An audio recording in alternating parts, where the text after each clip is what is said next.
जी हम पहुंचे हैं बेरीज फार्म पे। ये डब्बा आपने देख लिया, ये डब्बा हमें मिला है। अब हम अपनी मर्ज़ी से कोई भी बेरीज़ जो है वो पिक कर सकते हैं और इस डब्बे को हम जिस तरह चाहे फिल कर सकते हैं। खूबसूरत जगह है, अच्छा एक्सपीरियंस है और साथ में ही इसका कैफ़े भी है।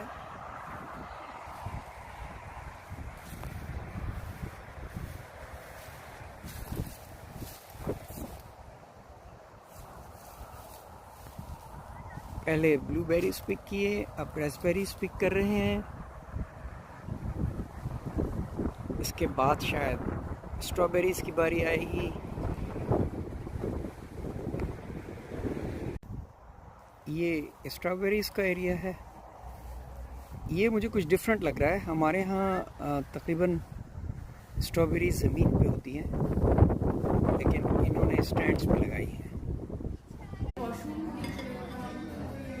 This is our fill.